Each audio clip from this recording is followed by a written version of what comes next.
చేస్తుంది ప్రభుత్వం. మరి ఉన్న ప్రశాంతతను పోగొట్టుకొని మేము కొత్త వల్ల ఉంది డెవలప్మెంట్, మాకు అనవసరమైన డెవలప్మెంట్ మేము అనుభవించాల్సిన అవసరం కూడా లేదు. ఏం డెవలప్మెంట్? పీస్ఫుల్ వాతావరణము, మంచిగా బతుకుతున్నాము. ఏ ఊరికి లేని జల సంపద, జలవనరు మాకు సర్ఫేస్ మీద దొరుకుతుంది. ఇది 70 అడుగుల లోతుకో 60 అడుగుల లోతుకో పడిపోవడం ద్వారా మేము కొత్తగా ఉంది డెవలప్మెంట్ ఏదో మాకు బాయిలలో మొత్తం వాటర్ కరెంట్ దాన్నాడు. ఫ్లడ్ వచ్చి రోడ్డు కొట్టుకోకపోతే రోడ్డు పలకరించి నాది ఉండేది ఊర్లో. ఇక్కడ ఫ్లడ్ వచ్చి 2009 లో ఫ్లడ్ వచ్చేది కదా, ఇంతవరకు రోడ్ వేసే నాది ఉండేది. ఈ ప్లాట్ఫామ్ మన నిలవనే ప్లాట్ఫామ్ ఉంది తప్ప సారోళ్ళు ఇరిగేషన్ మాత్రమే చెప్తున్న విషయం. ఏం ప్రాబ్లం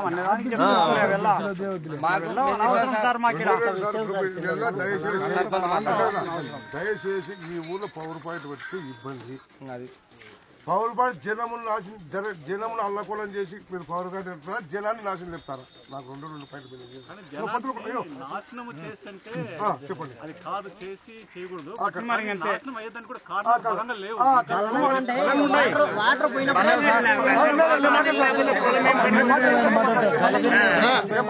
ఇల్లు చూపారు, పడుకున్నాడు ఇల్లు చూపారు. మాట్లాడండి. వాటర్ కొంచెం కిందికి భూమి తవ్వితే కొంచెం వాటర్ కిందికి పోతుంది కాబట్టి కాస్త మీకు 10 అడుగులు కొంచెం నీళ్లు 8 మీటర్లు అంటే 8 మీటర్లు ఆడ 70 మీటర్లు గ్రౌండ్ వాటర్ ఇబ్బంది. దాంతో మీకేమన్నా ప్రాబ్లమా ఇక్కడ కట్టకపోతే? ఇలా పవర్ పాయింట్ పడితే మీకేమన్నా ఆదాయమా? ఇక్కడ కట్టకపోతే మీకేమన్నా ప్రాబ్లమా? గవర్నమెంట్ ప్రకారం మేము పవర్ పాయింట్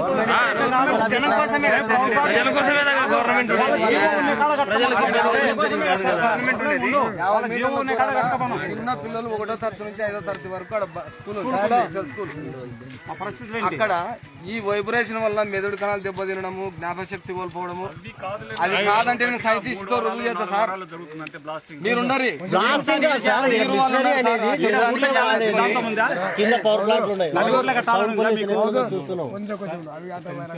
మీరు నడూర్లో కట్టాలని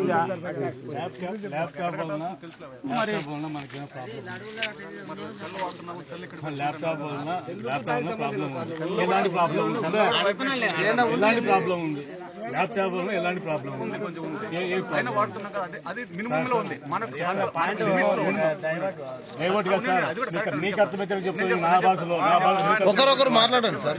నేను చెప్తాను కరెక్ట్. ఇప్పుడు సెల్ లో కూడా కొంచెం ఉంది, బట్ కానీ మనం రెసిస్టెన్స్ చేయగలిగే మన కెపాసిటీ లోపే ఉందన్నమాట. అలాగే ల్యాప్టాప్ కూడా వాడుతున్నాము. కానీ కొన్ని ఉన్నాయి, కానీ గవర్నమెంట్ ఎప్పటికప్పుడు మనకు ప్రికాషన్స్ ఇస్తుంది. మీరు ఈ హెడ్జ్ కంటే ఎక్కువ దాడి చేయొద్దు, మీరు ఈ లిమిట్స్ లోనే చేసుకోండి, ఈ హెడ్జ్ లో ఉండే కాన్ఫిగరేషన్ తీసుకోండి, దీన్నే వాడండి, అంతవరకు ఇబ్బంది లేదు. దానివల్ల చాలా అడ్వాంటేజెస్ ఉన్నాయి. బట్ ఉన్న చిన్న మైనస్ అడ్వాంటేజ్ వచ్చేసి అది మనకు విత్ ఇన్ లిమిట్స్ లో మనకు అపాయం లేనంత వరకు వాడచ్చు. అది నిజం. మా నడివుర్లో కట్టి లేనిపోయి అనవసరాలు వాడుకున్నారు, వేస్ట్. అది మా నడువురు 3 పాయింట్లు 3 చోట్ల కట్టుకోమంటే ఒకటే చోట కట్టుకుంటే ప్రాబ్లమా కాదు? 3 పాయింట్లు 3 చోట్ల కట్టుకుంటే కాకుండా ఒకటే చోట కడితే ప్రాబ్లమా కాదు?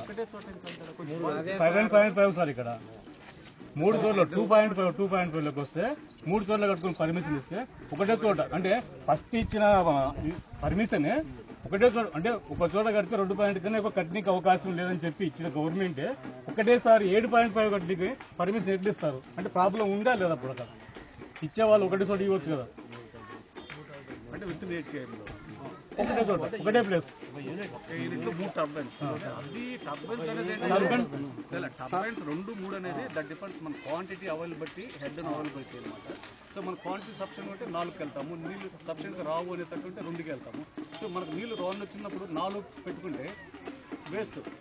దాన్ని పెట్టిన 2 కోట్లు వేస్ట్ అనమాట. అందువల్ల ఎంతవరకు మనకు వాటర్ వస్తుందో దానికి తగ్గట్టు 2 కావాలా 1 కావాలనేది అది మామూలుగా డిజైన్ లో అది మామూలుగా నేను అక్కడ ఇచ్చే వాళ్ళు కూడా వాళ్ళు పెట్టుకునే వాళ్ళు పెట్టుకోరు అన్నమాట. నీళ్ళు లేనప్పుడు 2 బదులు 4 పెట్టుకోలేరు పెట్టే వస్తుంది.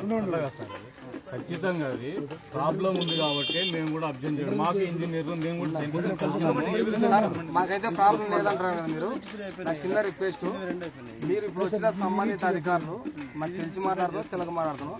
మీకు ఎటువంటి ప్రాణహాని లేదు, ఎటువంటి ఆరోగ్యాలు పాడగాని ఒక అగ్రిమెంట్ రాసింది. ఏదైనా అయితే మాది బాధ్యత అని రాసి మా డిపార్ట్మెంట్ మేము మాది బాధ్యత, మీకు ఏ ఇబ్బందులు కూడా లేవు అని చెప్పి రాసేది.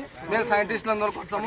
ఒకవేళ ఇంతకుముందు బాగా ప్రశాంతంగా ఉన్నది, ఇప్పుడు ఇవన్నీ ఆటోలు తిరిగి ఆ బండ్లు ఎక్కువ తిరిగి ఇంతకుముందు మోటార్ సైకిల్ మా ఊర్లో మోటార్ సైకిల్ దిగి ఆ వచ్చిన కాలుష్యం వల్ల కూడా మరి ఇంకా మనం కొంచెం కొద్దిగా గొప్ప ఇబ్బంది పడుతున్నాం. మరి ఇంకా ఇబ్బందులు పడాలని వాళ్ళు రాసిచ్చి తెచ్చుకుంటారు. డెవలప్మెంట్ లో భాగం ఇవన్నీ అవకాశం చెప్పండి.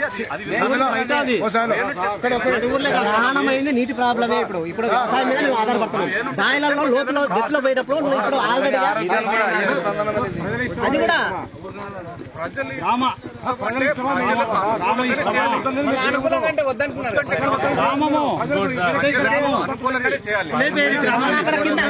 ఇప్పుడు ప్రాజెక్ట్ కట్టొద్దని ఎవరన్నా సార్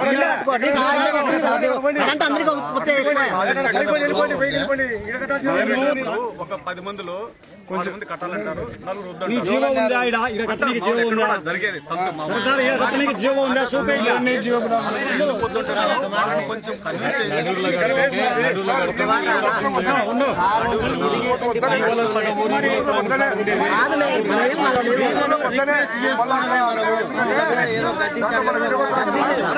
ప్రాబ్లం ఏం ప్రాబ్లం అంటే ప్రశ్న ఇస్తున్నాడు మనం. ప్రాబ్లం మీకు ఏమి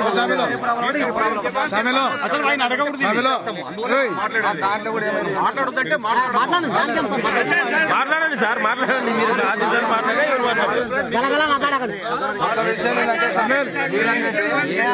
టెక్నికల్ గా మేము చెప్పలేకపోయేసరికి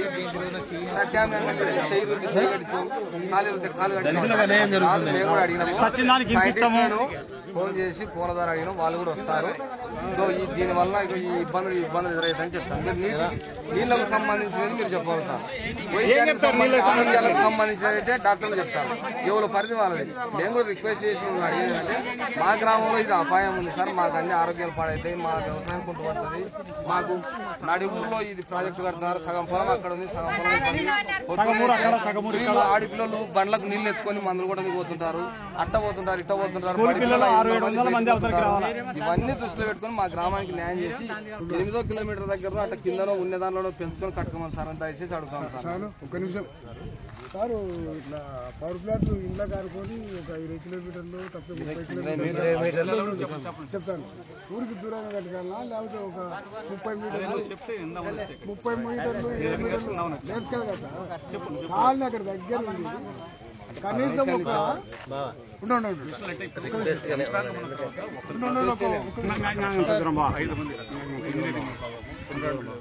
పై అధికారులు పరిమితించారు. సో మనం ఏంటంటే ఒక పవర్ ప్లాంట్ కావాలంటే ఒక ప్రపోజల్ ఒకసారి వచ్చిన తర్వాత ఇంజనీరింగ్ విభాగం కొంచెం ముందు ఇక్కడ సర్వే అయింది, ఏంటి స్థితిగతులు సబ్మిట్ చేస్తారు. ఎవరు రాలేదు ముందు చేసి మేము జీవిస్తున్నాం, మీకు తెలియకుండా నేను చేశాను. నెక్స్ట్ ఏంటంటే ఇంకోటి ఏంటంటే తర్వాత నెక్స్ట్ దాన్ని ఫీజిబిలిటీ ఉందా అంటే అది మనకు ఇక్కడ ఉండే మనుషులకు ఉపయోగం ఉందా లేదా అనే పరిస్థితుల్లో మనకంటే పై అధికారులు ఆలోచన చేసేసి దానికి 150 మీరు అడిగినట్టు ఎక్స్ప్రెషన్ వేసేసి సో ఇక్కడ కొంచెం పర్వాలేదంటే వాళ్ళు ఏదో పర్మిషన్ ఇస్తారు. అట్లా ఏంటంటే ఒక్కరు కాదు, ఇక్కడ ఒక విభాగం ఒక మనిషిది కాదు, ఒక సంస్థలో చాలా మంది తీసుకున్న నిర్ణయం. ఇప్పుడు చాలా వాళ్ళు తీసుకున్న నిర్ణయానికి నేను సమాధానం చట్టాలను గౌరవిస్తాం, మీ డిపార్ట్మెంట్లను గౌరవిస్తాం. కానీ నిన్న చేపల చెరువు అని చెప్పి అక్కడ ఒకటి జరిగితే అక్కడ పోయి అవి ఉండయి అని చెప్పి కలెక్టర్ అందరూ పోయి మొత్తం అది చేసినారు. ఇక్కడ ప్రజలకు ఇబ్బంది అని తెలుసు, దానివల్ల వచ్చే ఇబ్బందులు ఏవనేది తెలుసు. ఒక రాజకీయ నాయకుల పలుకుబడి ఉంది, ఇక్కడ బలమైనటువంటి వ్యక్తులు అని చెప్పి డిపార్ట్మెంట్ వాళ్ళు మాకు న్యాయం చేసే రోజు లేదు.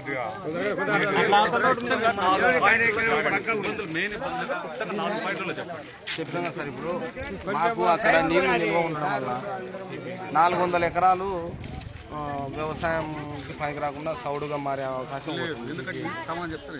సో నీళ్లు వచ్చేసి కాలువల నీళ్లు ఒక చొక్కటి పక్కకి వెళ్ళి ఇనండేషన్ లేకుండా దానికి ప్రొటెక్షన్ వాల్స్ కానీ బ్యాంకింగ్ కానీ చేయడం జరుగుతుంది. సో అంత నీళ్ళు వస్తానే పొలాలు మునిగేటట్టు అంత చెప్తాను. అది మాత్రం గవర్నమెంట్ మన ప్రభుత్వం కాదు, మేమే ఇరిగేషన్ దానికి బాధ్యత వహిస్తాం. మేమేమడిగినామంటే ఆ రోజే మాకు డిజైన్ చూపమని చెప్పింది ముందు. మీరు ఎంత ఎత్తుడ కట్ట కడతారు ఆ డిజైన్ చూపమని ఆ రోజు నుంచి 20 వరకు. అదొకటి. అక్కడ నీళ్లు స్టాక్ ఉండడం వల్ల కుళ్ళిన కంపు అది ఇవి తీసుకొచ్చి అక్కడ కుళ్ళిన వల్ల మిథేన్ గ్యాస్ కార్బన్ డైఆక్సైడ్ ఎక్కువగా వెలువడము. లేదు సార్ మేము చూస్తాం ఇప్పుడు పంప సాగర్ పవర్ కాడికి పంప ఆడ చూస్తూ కడుకోరు. లేదు సార్ ప్రతి ప్లాంట్ కాడ చూడపా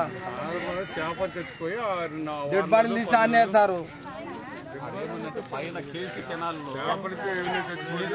విపరీతంగా మనల్ని తీసి చెత్త చాడ వేసి కంపు దాంట్లో వేస్తే అదంతా కొట్టుకొచ్చి బీచ్ సిల్టర్లు పెట్టారు. ఆడ ఒక మాట చెప్తా.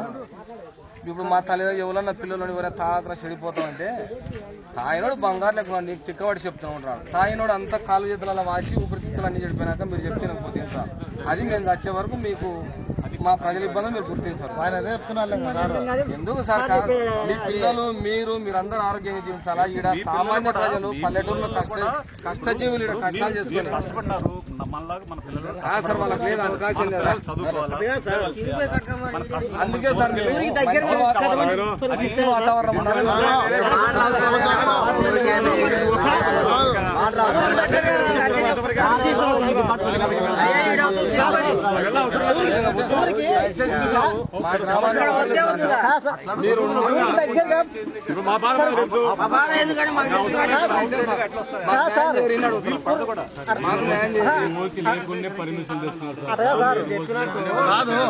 అంబేద్కర్ జయంతి రోజు అంబేద్కర్ జయంతి అంటే ఎన్ని వర్ధలు జరుపుకుంటారు.